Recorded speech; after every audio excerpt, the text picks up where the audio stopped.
Good evening, ladies and gentlemen. It's now 6 o'clock, so I'd like to call the, excuse me, my allergies are bad. I'm not contagious, it's strictly allergies. But I want to call the Tuesday, January 3rd Planning Commission meeting to order. And if we could get a roll call for a quorum, please. Sarah Savilicek. Here. Francine Donchik. Here. Michael Flick. Daniel Lazareski. Here. Kate Nelson. Here. Rob Pierce. Here. Pat Phillips. Here. We have a quorum. All right, thank you. Daniel, could you do us a favor and lead us the Pledge of Allegiance, please?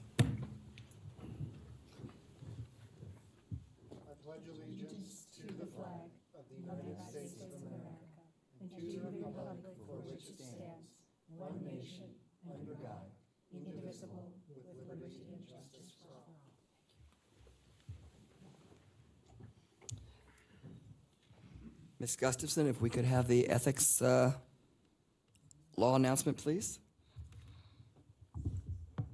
Sure thing.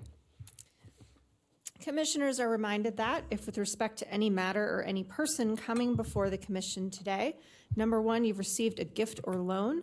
Number two, you have a pecuniary interest. Number three, you have a commitment in a private capacity, such as a family, employment, business, or similar relationship. Or number four, if you've provided representation or counseling before an agency to a person or entity for compensation within the last year on a matter that's being considered here today, please remember to disclose that gift, loan, interest, commitment, or prior representation at the time the matter is considered. And furthermore, please abstain from deliberation or voting on the matter if it's clear that the gift, loan, interest, commitment, or prior representation would materially affect the independence of judgment of a reasonable person.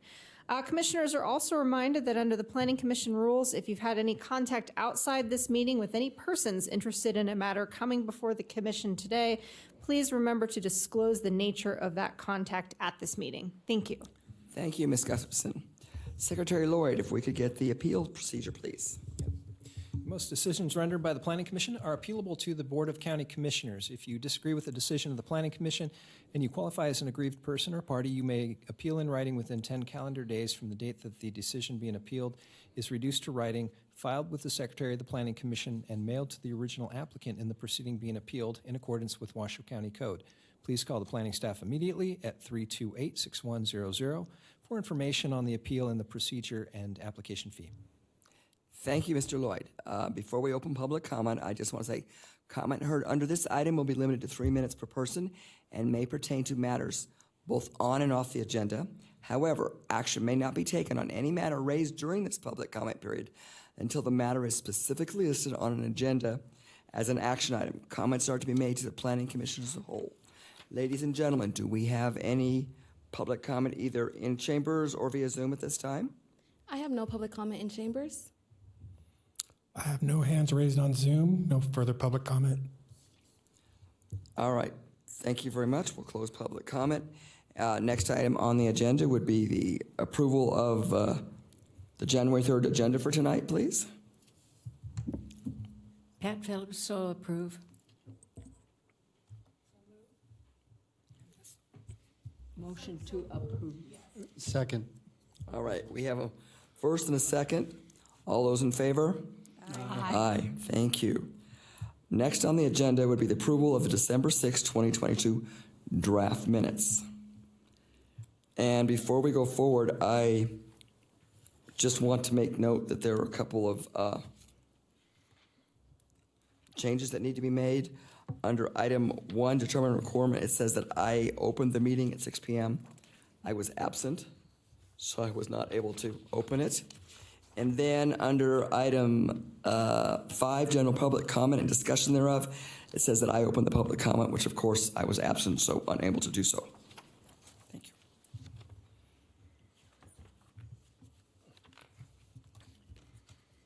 Noted. We will make the changes. Okay. Move to approve the minutes as amended. All right, we have first and second. All those in favor? Aye. Aye, and I abstain as I was not here. Thank you very much. Next, we're moving on to public hearing. First one is item 8A. Secretary Lloyd, if you could read it in for us. please? Certainly. All right. So item 8A is the amendment of conditions, case number WAC 220010 for Ladera Ranch phases 2 and 3. For WTM 20001, that was the original tentative map for Ladera Ranch. This is for hearing, discussion, and possible action to approve an amendment of conditions of tentative subdivision map, case number WTM 20001. The request is to amend condition of approval 1W to vary the setbacks to allow for greater flexibility. The current approved setbacks are 10 feet off the front, 20 off the garage side front, 10 feet off the side, and 13 and 0 feet off the sides, 20 off the rear. The applicant is proposing the following setbacks as part of the amendment of conditions. The front, 10 feet, garage side, 20 feet, rear, 10 feet, and sides will be 8 feet and 5 feet with a 13-foot difference between the dwellings. Representing Washoe County in this matter is Senior Planner Chris Bronzik. If I may, before we move forward, I just want the record to show that Commissioner Flick is now in chambers. Thank you. Noted. Thank you. And then, of course, we're officially open. Before I go any further, are there any disclosures by commissioners, either ethics or ex parte communications at this time? Hearing none, thank you.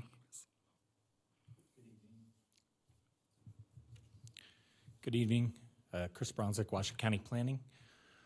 Today we're looking at WAC 22-0010. This is Ladera Ranch. It is an amendment of conditions for the original approved WTM 20-001, which is for Ladera Ranch phases 2 through 6.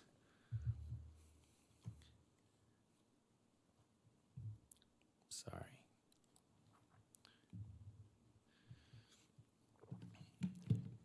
This request is specific to the setbacks and specific to the side yard setbacks. So as part of the original request, they were allowed to vary standards due to the common open space development standards that are part of the tentative subdivision map process, if requested.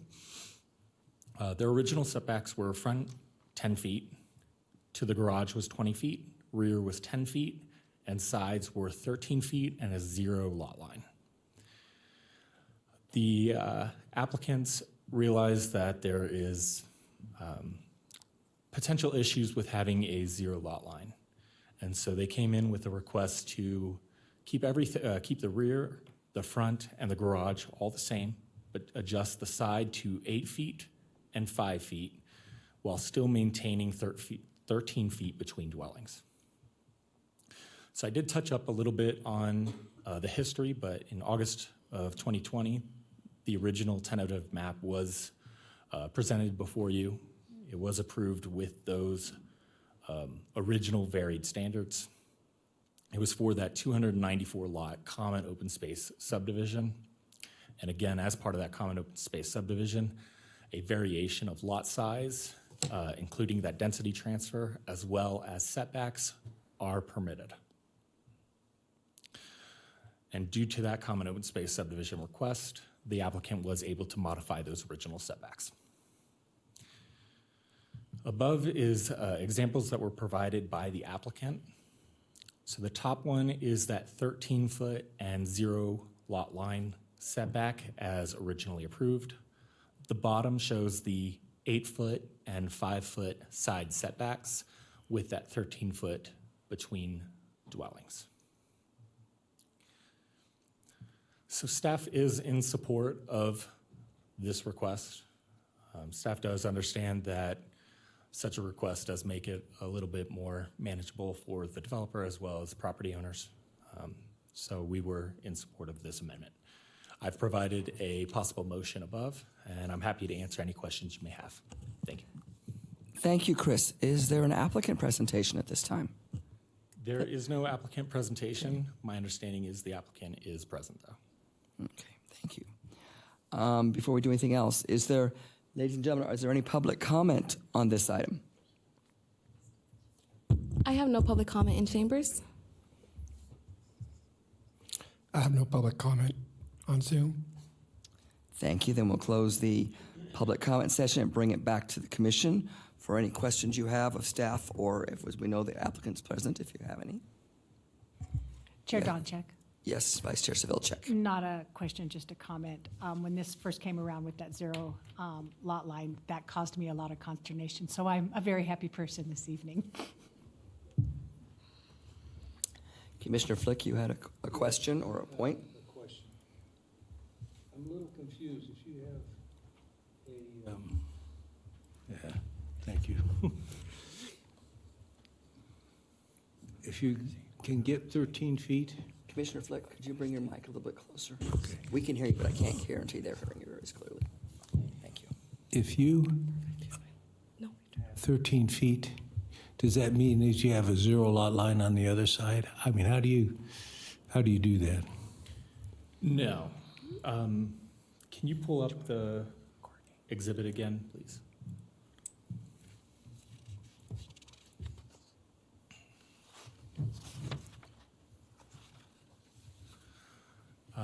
So with this, as you saw in the first one, that 13-foot, so that was part of that original approval, 13-foot separation between dwellings. The applicant's still going to maintain that 13 feet, except instead of having On one side? it as a zero lot line, they're just adjusting it to 5 feet on one side, 8 foot on the other. But they're still maintaining that 13-foot Okay, separation. so then, in other words, there's no more 13 feet between houses? There's 13 either feet 3 between or houses. 5? There's no 13-foot specific setback per lot, but there is still a 13-foot Okay, separation between homes. thank you. Commissioners, any other questions this time? Then not, I will close the public hearing and bring it back. Any call for discussion or a motion? This is Rob. I'll make a motion if we don't have any discussion. I move that after giving reasonable consideration to the information contained in the staff report and information received during the public hearing, Washoe County Planning Commission approve amendments to condition case number WAC 22-0010 for Reno Sun LLC, and the conditions included in Exhibit A to this matter, having made all 10, and findings in accordance with Washoe County Code Section 110.608.25. Plan consistency, design, type of development, availability of services, fish, wildlife, public health, easements, access, dedications, and energy. Thank you, Commissioner Pierce. Do we have a second? Commissioner Nelson will second. Thank you, Commissioner Ness. We have a first and a second. Any other discussion? All those in favor? Aye. Any opposed? Motion passes. Thank you very much, ladies and gentlemen. We move on to the next item, item 8B. Secretary Lloyd, if you would, please. Yes, this is regulatory zone amendment, case number WRZA 22-0009. For hearing, discussion, and possible action to approve a regulatory zone amendment to amend the Southwest Truckee Meadows Area Plan regulatory zone map to change 19.2 acres of general rural to medium-density rural, MDR, on a 22.34 acre parcel. And if approved, authorize the chair to sign the resolution to this effect. Now, representing Washoe County is Senior Planner Courtney Weike, and I believe Courtney is attending via Zoom, correct? Okay. Good evening, Courtney. Before we get started, I just have to ask my standard. Are there any disclosures by the commissioners, either ethics or ex parte communications on this item? Seeing none, we close that. Thank you, Courtney. Okay, good evening. Can everyone hear me? Well, thumbs up. So, Okay, great. I want to, introduce myself, Courtney Weike, Senior Planner, and I want to thank the Commission for allowing me to participate today via Zoom remote, as I am quite sick or under the weather with the holidays. It seems to be going around, so appreciate making accommodations for me. With that, I'm going to go ahead and share my screen and begin the presentation.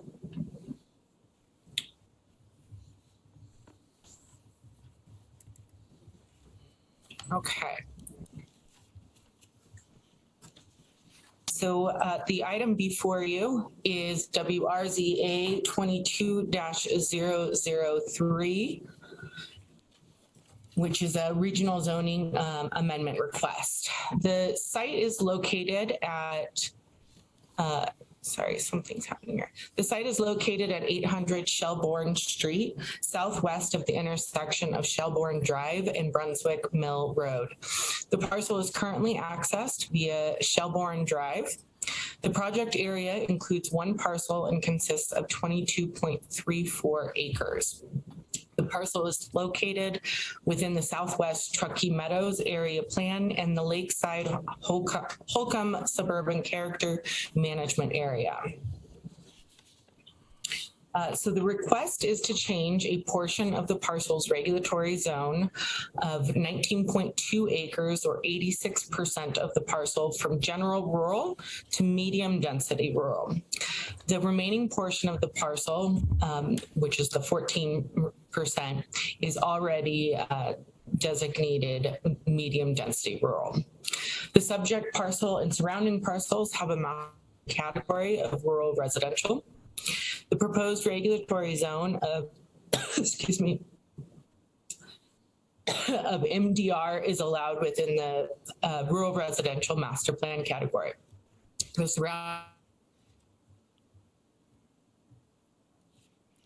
Courtney, I believe we may have lost you.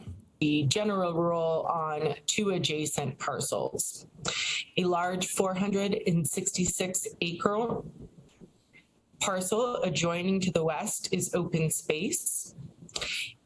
The parcels to the south and east are undeveloped with the exception of one new single-family dwelling that was recently constructed on an adjacent parcel to the northeast. And all parcels range between 5 and 20 acres.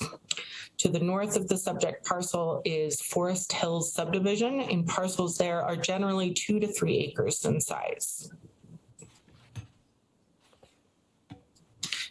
The parcel has an existing 4,000 square foot single family dwelling with the remaining portion of the site predominantly undeveloped and covered with native vegetation. A public access dirt road easement or an unpaved road essentially bisects near the center of the subject parcel. The parcel does have slopes ranging between 15 and 30% on a majority of the site, similar to the adjoining subdivisions to the north and parcels to the east. The general rural regulatory zone roughly corresponds to the areas with the greater than 15% slopes. The minimum lot size for the medium density rural designation in the Lakeside Holcomb Suburban Character Management Area is 5 acres, and in general rural is 40 acres. Therefore, the maximum lot potential with approval of the requested regulatory zone amendment change would be a maximum of 4 dwelling units for an increase of the opportunity to develop 3 additional dwelling units, or I should say dwelling parcels. So availability of facilities, the parcel has existing access as discussed southwest of this intersection of Shelbourne Street and Brunswick Mill Road by way of a privately maintained paved extension of Shelbourne Street at the north corner of the project site. Future division of the subject parcels will be relying on individual domestic wells as their source of domestic water supply and individual septic tanks for sewage. We did receive comments back from Washoe County Health District indicating that the application as submitted meets the Washoe County Health District requirements for parcels on individual on-site sewage disposal systems and domestic wells. Washoe County School District and Truckee Meadows Fire Protection District also received a notice of application and provided no concerns or comments with the proposed request. Here is a map of the approved unbuilt development in the surrounding area. As you can see, there is not much in the way of new development in the immediate surrounding vicinity.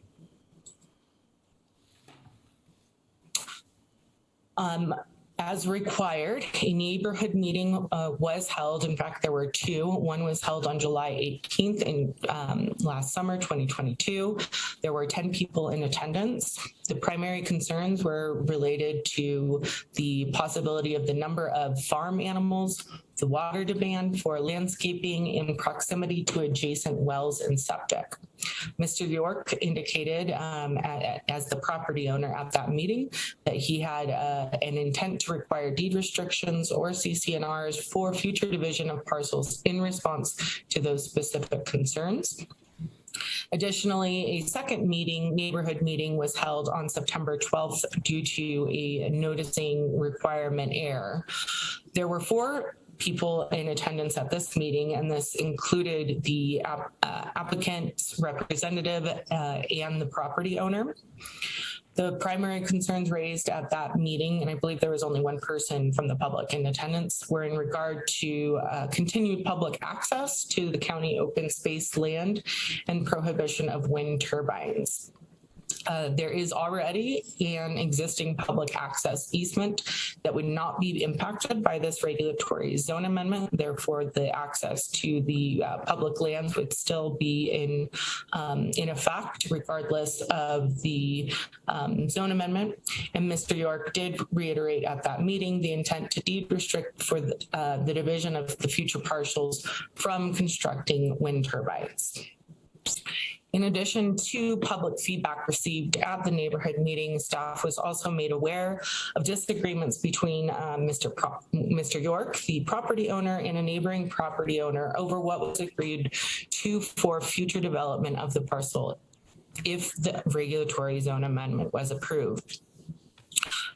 If Mr. York chooses to further regulate the design and development by way of deed restrictions, CC&Rs, or otherwise beyond those regulations that the county requires, he of course can do so.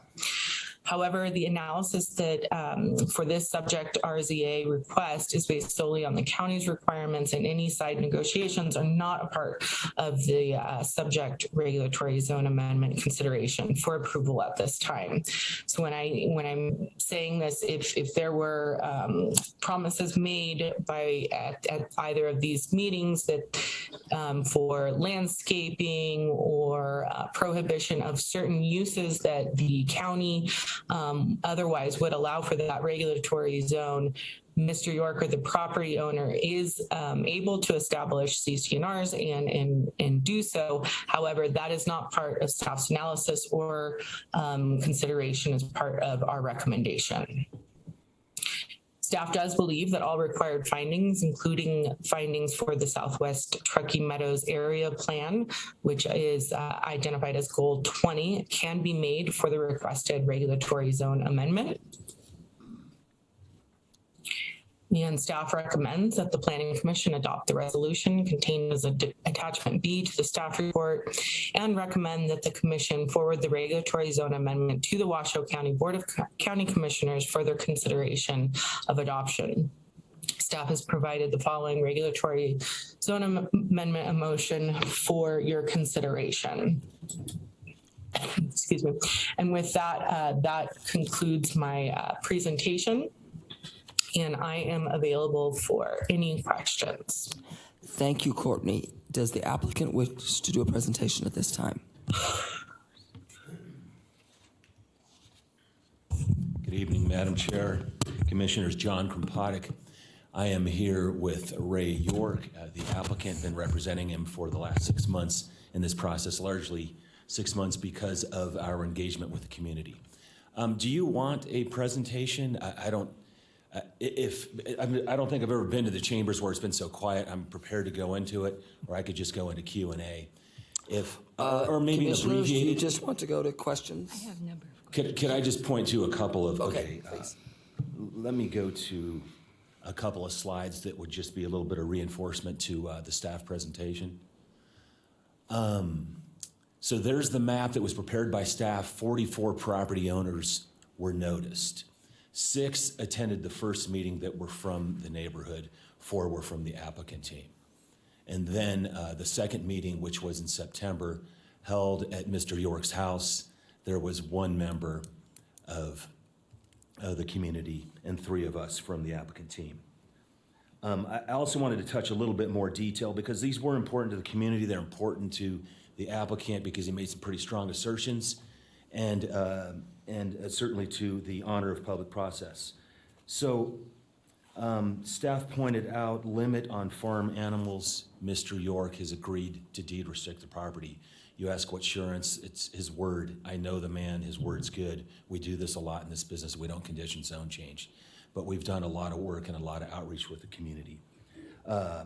There was talk about limitation of the amount of turf and particularly emphasis on xeriscape landscaping. He is committed to doing that.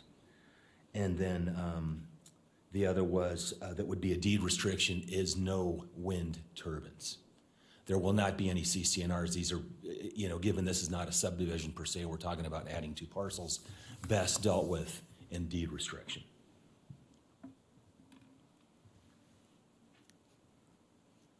This is the thoughtful effort done by Mr. York in the way he sees these parcels being divvied up. And you see his house is in the middle, so he's going to create a parcel to the north and a parcel to the south, and they would be for sale.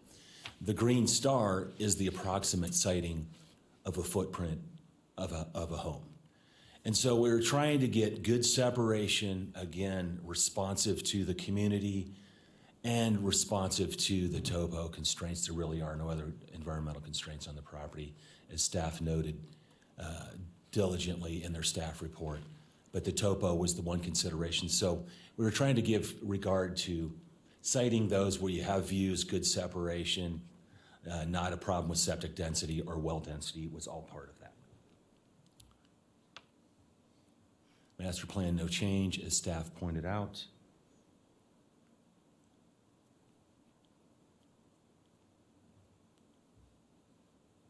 I'm not going to get into that. We can get into it with any Q&A you would have. Let me just touch on a few more things that I thought were compelling in the staff report. The public policy support, staff pointed out housing to promote in the housing element of the master plan, promoting home ownership. And then really 3 policies that were, I think, important of note in the Southwest Truckee Meadows Area Plan. 1.2 about minimal intensification and minimal impact to natural resources. 1.6 zoning is allowed in this character management area of the Southwest Truckee Meadows Area Plan. And then also that a range of housing opportunities. There's been a lot of growth. One of the findings points to change conditions. And the LUT was updated 12 years ago. And the area plan was updated 12 years ago. There has been a lot of change. There has not been this type of housing or this type of lot sizing added into the area plan that we know of. So with that, staff touched on the agency comments, nothing of concern there. And then I touched mostly on the community outreach. So Mr. York is with me. If you have any questions about his involvement and his commitments, be glad to bring him to the podium. Thank you very much for your time. I'll be here for any questions. At this time, I want to ask, is there any public comment either in chambers or via Zoom? I have no public comment in chambers. I do have one hand raised on Zoom. Schumann Moore. Yes. Please, for the record. Yes, good evening. Schumann Moore. I'm the property owner to the north parcel on the north boundary. And I have some serious concerns about the expansion here. I moved into this property in May of 2000. And at the time, we were told that the spaces to the south of us were not going to be developed in anything smaller than 10-acre plots just because of the topography challenges. Of course, since then, there's been quite a bit of development. I was comfortable with Mr. York's house being there because it was 22 acres. And I was concerned about the actual availability of my open space around the house. One of the reasons we bought it was because it was very remote. And unfortunately, with the new development that's been going on there, including the 865 new home on the east side of Shelbourne there, and Mr. York's home, it's been tough to have much quiet enjoyment. There's been basically construction going on there for the last several years. I'm more concerned about the availability of water. My well flow has been reducing over time ever since Arrow Creek and their wells were put in by the county on the large wells. And at this point, I'm pulling up a lot of grit and with the well. So that's a serious concern. Every time a new home goes in, my flow drops down as it did when H65 was built there, 865 Shelbourne. So that's a big concern of mine. The topography is a challenge. You get significant runoff when we have these large atmospheric rivers that come through. And on top of that, it's also a concern of mine of whether the water availability by purchasing water rights, as was suggested, would be the solution for Mr. York, is going to even be possible over time here. If I'm sure you all recall when the cost of an acre foot of water went up to between $25,000 and $35,000 an acre foot back in the mid 2000s. And it is a scarce commodity. So I'm very concerned about this this proposal to further subdivide the 22-acre parcel, which at the time my understanding was that was what it was going to stay. Thank you very much for allowing me to comment. Thank you. Any further public comment at this time? No further public comment. Hearing no further public comment, I will bring it back to the commissioners for questions of either staff or the presenter. We'll start from this end if you'd like. Rob, anything there? Kate? For the record, Pat Phillips. I do have questions, quite a few. Is that for the presenter or staff? It's for this. For the applicant? The presenter. Okay. Yes. Thank you. Why medium density instead of low density? Medium density rural. It's different. Why didn't you go for low density first? Look at the, look to the, can I get back to the PowerPoint? Look at the zoning map proposed and existing.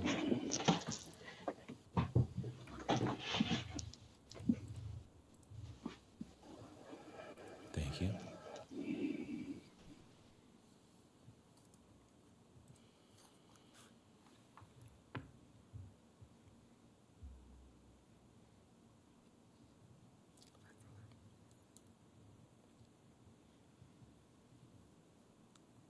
See, everything around there, Commissioner Phillips, is MDR. It's already medium density. We're averaging 1 per 7.4 acres gross density for this 22-acre parcel. Okay, so on these parcels, if amended, there would be 4 houses allowed. 3. 3. 4. 4. 4 allowed, 3 committed by this applicant. Okay. 5-acre minimum lot size. Do you have you had any discussion with the federal water master? We have not. We have to go through That's what Department of Water Resources. Okay, there is also, they do control, but since this is adjacent to open space, Right. and also because it is adjacent to natural resources, it sort of puts a different, shall we say, of quality of expectations. My concerns are this. There's one road going in and out, and I can appreciate that they are not subdividing this, but there's still just one road going in and out It is adjacent to open land and open space and trails and quite a bit of wild animal activity there. I'm worried about fire danger. And I was wondering, that was what my concerns were versus low density and medium density. Yeah, I mean, if you look at, staff pointed out in the compatibility matrix, high compatibility with this proposed to the adjacent uses. They also pointed out, the 6 agencies that commented, there was not in a high-risk fire zone, lack of vegetation up there, good access, low density, no flood zone, no stream zone. And Department of Water Resources was, didn't have any concerns expressed, in terms of the groundwater that would serve the 2 additional parcels. There's the experts, right? Thank you. Thank you. Commissioner Flick, anything from you? No, thank you. Lazar? Commissioner Lazarewski, I have a couple of questions for staff.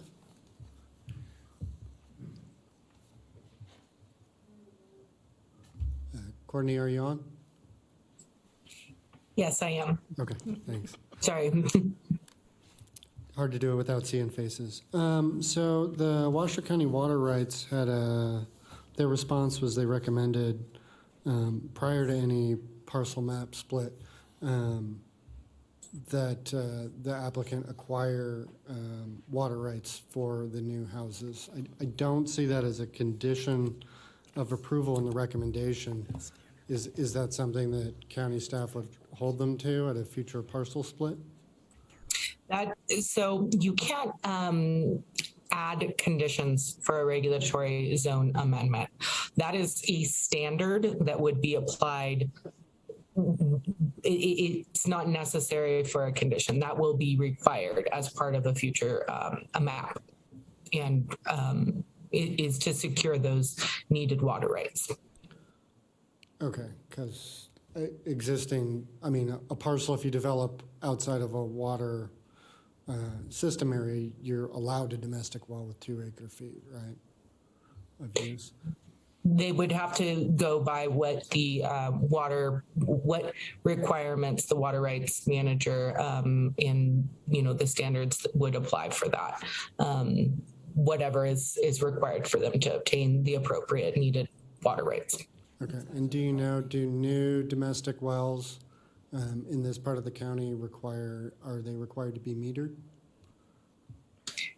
I apologize. I do not know that water is not my area of expertise, and I don't know if my planning manager, Mr. Lloyd, may know these areas better than I, but I could not respond to that confidently. Thank you, Courtney. I don't know that it is code. I have seen it conditioned from time to time based on some unique circumstances. It could very well be the case, but I don't believe that is a specific county code requirement. Okay. But we can look into that. So. Would that be something that would come up at the parcel split? Or? That is, yes. That's at the time when they look at all of the requirements, such as water, such as access. All of that will come out at the parcel map stage. Yeah. Thank you. Commissioners, do we have any further questions at this time? Commissioner Phillips, I have one more question. This would be to the presenter.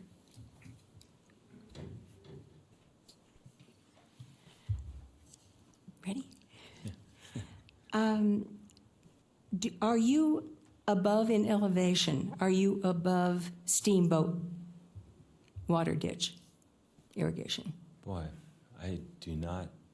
Maybe Ray, would you know? 5150 is about the elevation of my house. 5150 elevation, do you know where that is in relation to steamboat elevation? Anybody? I think it's above it. So there's actually no access? Do you have access to steamboat? No. So you would be fully dependent on wells? That's correct, well and septic. Thank you. Thank you. Commissioners, any further questions at this time? If not, I would enjoin a motion.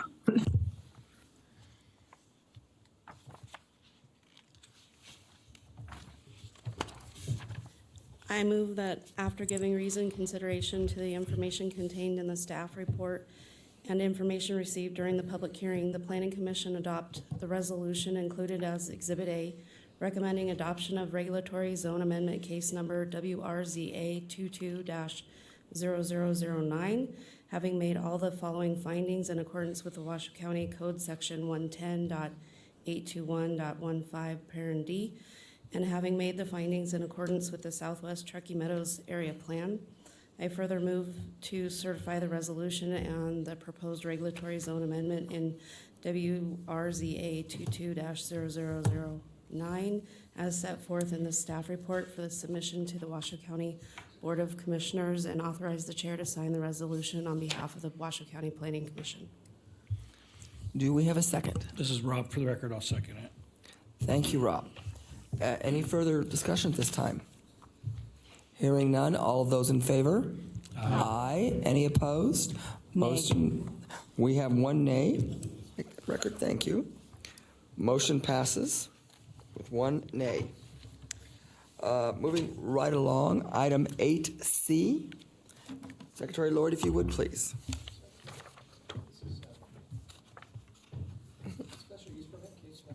You're not, It's not working. you're not working. Am I not? Now you are. Special use permit case number WSUP 22-0035, the North Valleys Solar Project, for hearing, discussion, and possible action to approve a special use permit for an energy production renewable use type for a photovoltaic facility with a capacity of 5.5 megawatts, which surpasses the 5 megawatt threshold for a project of regional significance, and thus will require conformance review by the Truckee Meadows Regional Planning Commission. And second part of this is associated grading resulting in a disturbed area of 4.65 acres, including 4,200 cubic yards of fill. And finally, a request for to vary setbacks, landscaping, and parking requirements. Representing Washoe County in this matter is planner, forgetting her last name, Kat? Oakley. I just drew a blank. Kat Oakley, I am so sorry. And Kat, before we do this, I have to, of course, ask if there's any disclosures by commissioners, either ethics or ex parte at this time. Dan Lazareski, in a previous working life, I have worked for ORMAT, but I have no current business with them and no conflicts. Thank you. Kat, thank you much. Great. Wait for it. Okay. For the record, Kat Oakley, Washoe County Planning. The case before you today is North Valley Solar special use permit for Orney 36 LLC. There we go. The subject parcels are located approximately 10 miles north of Pyramid Lake, two adjacent parcels that you can see there on the screen. They are in the High Desert Area Plan and are zoned general rural.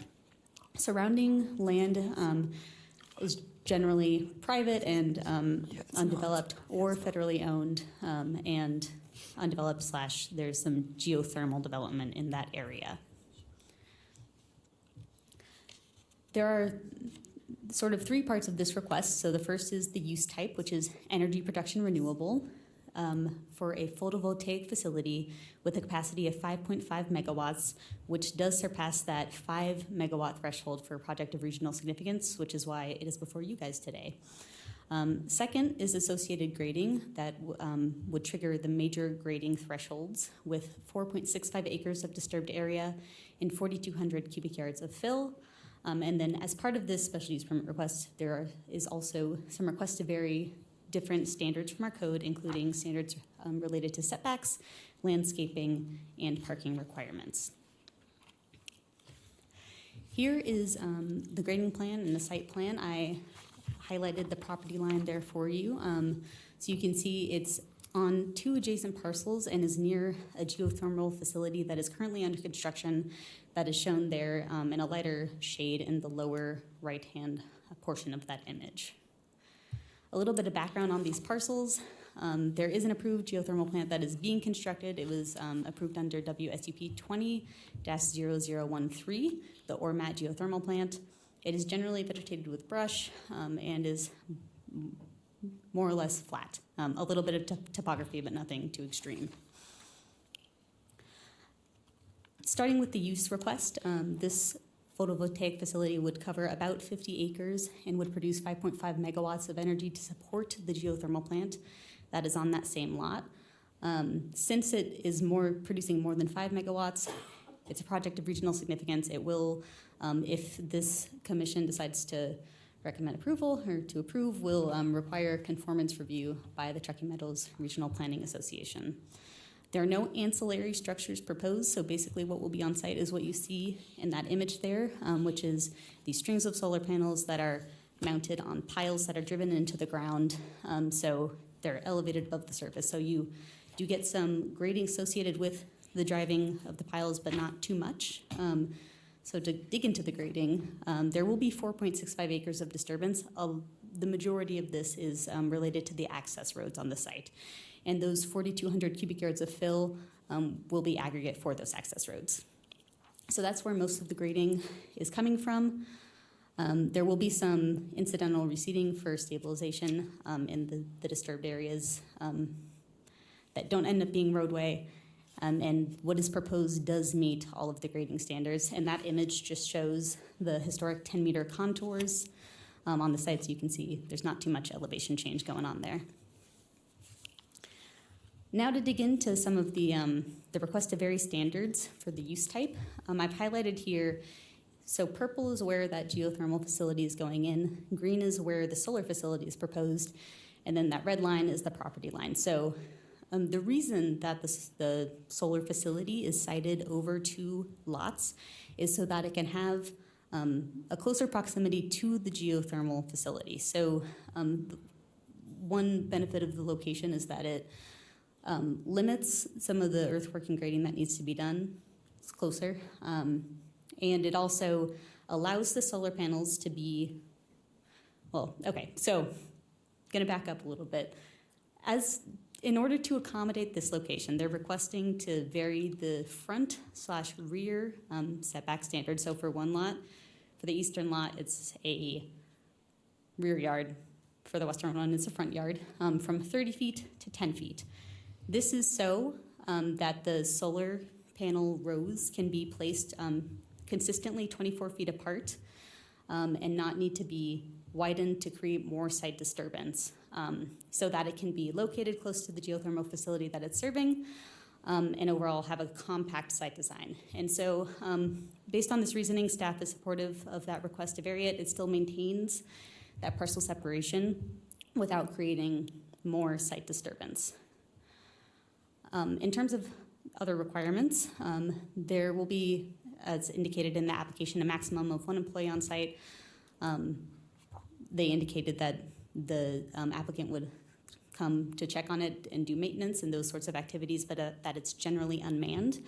And so based on our code, 1 parking space would be required.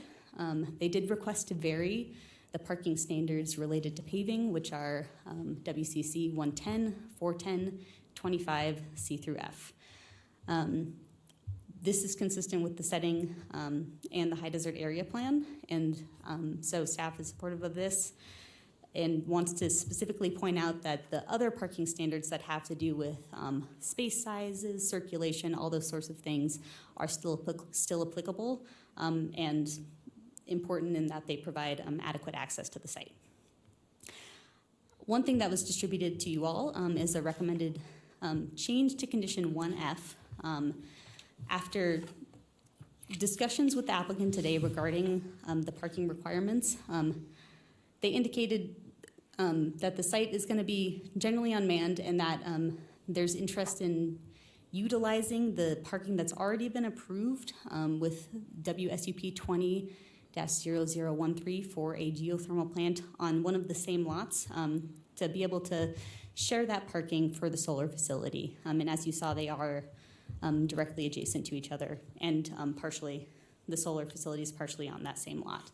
And so staff doesn't have a problem with this, and to allow that flexibility has recommended the changes on the board to that condition, and you've got a clean version in front of you. And I'm happy to answer any questions about it. Thank you. Yes. I'm sorry, Kat, go ahead. The last request to vary standard is for landscaping. They are actually already exempt from the majority of landscaping standards as they are proposing a renewable energy production use type that is located at least 1 mile from a residential dwelling. So that exempts them from the majority of those standards in 412. And they are also requesting to waive those standards in 110, 41250, which required landscaping specifically in the parking and loading areas. That's the only part of that provision that isn't automatically exempt. So again, staff is supportive of this. It would be inconsistent with the flat landscape with consisting of mostly low-lying vegetation to require formal landscaping. And so staff is comfortable with that. 20 agencies reviewed this and provided comments and conditions in some cases. 38 unique property owners received notice within almost 100,000 feet. That's good. And staff can make all findings, which are the 5 usual ones, which is consistency, adequate improvements, site suitability, issuance not detrimental, and no effect on a military installation. And in addition, 3 findings that are required for natural use or natural resource development permits, which are that the proposed development is not unduly detrimental to the environment, that there is not an undue impact on scenic resources, and that the proposed development will reclaim the site and all affected areas at the conclusion of the operation. So staff can make all of those findings, and for that reason is recommending approval with conditions. The motion is provided for you, and I'm happy to answer any questions. Thank you, Kat. Would the present like to make a presentation?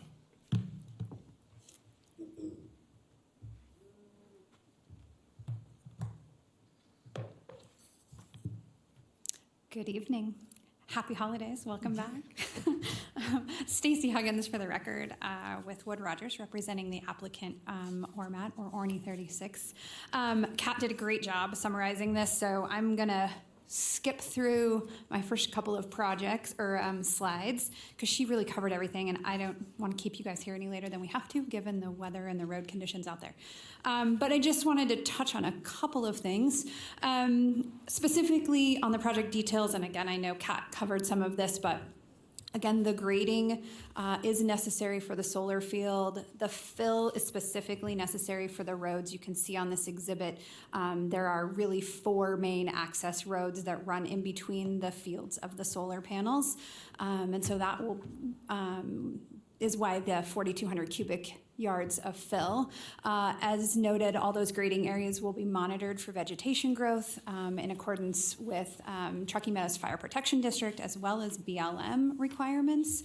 One thing I wanted to note, the panels themselves are approximately 4.5 feet off the ground, and they are separated with about 24 feet between each row. So in terms of that separation or that setback, along that one shared property line that kind of runs in the middle, and I have another exhibit to show you. The panels are a minimum of 10 feet apart there, but most likely 12 feet given the 24 feet of separation between them. The entire project site will be fenced with a 6-foot tall chain link fence for security purposes, and they do expect to begin construction in the spring of 2023, so just around the corner. I highlighted there on that exhibit, that property line. And again, the parking variance that we're asking for, or the request to vary the parking standard, there are no parking spaces provided within the solar field because there are no employees or buildings on this portion of the project. Everything will be happening from the geothermal plant itself, so there are parking spaces there, and so people will be parking there if necessary. If there are buildings or employees inside the fenced area, in the future, parking can be provided per code at that time. Kat discussed the no formal landscaping as part of this project. We really wanted to maintain the natural high desert appearance out here, and putting in formal landscaping would just call attention to this. The landscaping is also consistent with what was approved as part of the geothermal plant. And then that front and rear yard setback along that red dashed line there, all of the other setbacks are met for the front on the far east side as well as the far west side. That is a real quick summary, but again, Kat did such a great job. I didn't want to have to repeat anything. I guess one other thing I wanted to just note, we did host a neighborhood meeting before we submitted this. It was held virtually due to the location of the project. We sent notices to 41 surrounding property owners. We had 2 people participated in that meeting besides myself and the applicant, and they had questions about view shed and if the panels would be visible to them. So thank you for your time. I'm happy to answer any questions you may have. Thank you. At this time, is there any public comment, either in chambers or via Zoom? I have no public comment in chambers. I have no public comment on Zoom. Thank you. Then I'll close public comment and bring it back to the commissioners for questions for either the applicant or staff at this time. Chair Donchik, on the advice of County Council, I would like to clarify that the last time I worked for RMAT was 17 years ago. Okay. Thank you for that clarification. Are there any questions, commissioners? Yeah. Commissioner Fleck? Yes. I got a couple questions. One, Is this for the present staff or applicant? I think staff can probably handle. All right, thank you. On the notification, I'm a little bit concerned about the Paiute tribe. How close are their lands to this project? I'm not sure on miles exactly. If I had, it is 10 miles north of Pyramid Lake, so the reservation does go around the lake, so I'd imagine not too far. They were part of the agency review process and didn't indicate any concerns. They didn't indicate anything? No. Okay. I just have a hard time because I've driven up here quite a few times, and I've gone past the solar panel facilities, not here, but in other parts of the country. And, I can't go along with this not having an impact of some kind. It's certainly different than the rest of the landscape around it. And I'm wondering if we're getting the benefit. How much power does the thermal plant, when operational, is going to generate from the 5.5 megawatt solar panel? Commissioner Flick, I'll take a stab at answering this question. Stacey Huggins for the record. The geothermal plant was approved for 20 megawatts. 20, it's been approved. And the solar project will provide 5.5 megawatts of power to the geothermal plant when it's operational. So is that what it takes to 5.5 megawatts to generate 20 megawatts of power for the thermal? That is my understanding. I will, yes. Okay. Yes, on average, that's correct. Okay. Well, visually, I don't like what I see, but in reality, where else are you going to put it? And so you gotta, I think, sort of bite the bullet. The presentation was very well done from staff as well as the applicant. That's just my social concerns, I guess. Remember, speak into the mic so people can hear you. Okay. That's it. All right. Thank you. Is there any further questions or discussions on this item? Hearing none, I will close it. Can I? Oh, I'm sorry. I have a couple of questions for the applicant. I didn't see on the map of the grading plan, are you utilizing the geothermal plant space for the laydown yard for solar, or where's staging for construction going to be? I don't know the answer to your question. That's okay. I'll answer it. That's okay. Stacey Huggins for the record. It will be within the geothermal plant footprint. Okay, and the MV line from the solar plant to the substation, is that underground or overhead? I believe I think it's, actually, I don't know the answer to your question. I'm sorry. I do not know, and I don't have a full-size grading plan with me. At this time, that's not even part of what we are making a decision on. Because they don't have all of that formal approval. We're just doing the basic zone amendment. Then they have to go and get approvals for everything they want to do, if I'm not mistaken. Okay. All right, I think that's all the questions that I have. Just one more. Thank you. Madam Chairman. Commissioner Flick, you have another question? Yes, Is this for applicant or staff? I'll be the applicant. When this is all done and the panels are built and the thermal power is generating electricity, who gets the electricity? It will go to the power plant, to the geothermal plant. And from the geothermal plant, All right, and thermal plant makes it 20 will megawatt. connect to, there's a long transmission line associated with that geothermal plant that was all approved at the same time. So it ultimately, that line connects all the way back down into Fernley. There's a substation in Fernley which connects to a major power grid, providing power along the entire I-80 365 energy corridor. Does Washoe County get any of it? They will get some of it. It's part of the effort of the state to reach its goal for energy. Renewable energy. Renewable, yeah. Thank you. Commissioners, any further questions? If not, I will close discussion and bring it back for a motion.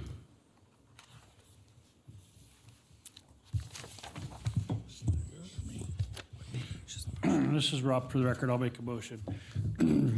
Sorry. I move that after giving reasonable consideration, information contained in staff report and information received during the public hearing, the Washoe County Planning Commission approves special use permit case number WSUP 22-0035 for Orbney 36 LLC with the conditions included in Exhibit A to this matter and the amended conditions of 1.f.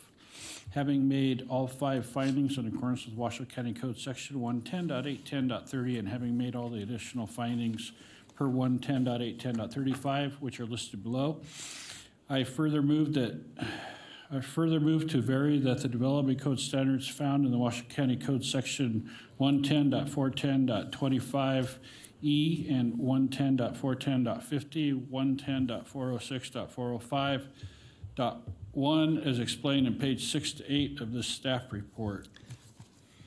Are we doing this with the amended condition? I put that in there around Exhibit A. Okay. This is Commissioner Trilchek. I'll second that motion. Thank you. We have a first and a second. Any further questions? Hearing none, all of those in favor?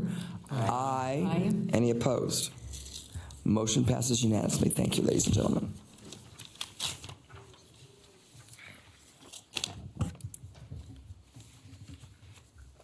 Moving right along, we are on item 9, Chair and Commission items. Commissioners, do you have any future agenda items that you'd like to have staff or anything brought forth? Chair Donchek. Yes, Vice Chair Savilchik. Yes, just because at the last meeting, there was some confusion about the master plan update. So will we be getting a presentation in the near future? Yes, and last I heard, I spoke with Mitch earlier today. He was thinking February is most likely date, could be March, but most likely February. Thank you. You're welcome. Commissioners, any further requests? Commissioners, any requests for basic information from staff on anything at this time? I just want to say thank you, Trevor, for sending out that report of the reversals. That was very eye-opening. Very helpful. Eye-opening, but. All right, thank you. Then we move right along to item 10, Directors and Legal Counsel's items. Secretary Lloyd, anything on any previous Planning Commission items at this time? Nothing to report, no. Thank you. Ms. Gustafson, anything on any legal updates at this time? I have no legal updates for you tonight. Thank you. Thank you very much. Moving right along, last official item on the agenda is another public comment. Do we have any public comment either in chambers or via Zoom at this time? No public comment in chambers. No public comment on Zoom. And, all right, thank you. Then at this point, I will close public comment, and I believe, ladies and gentlemen, we are adjourned.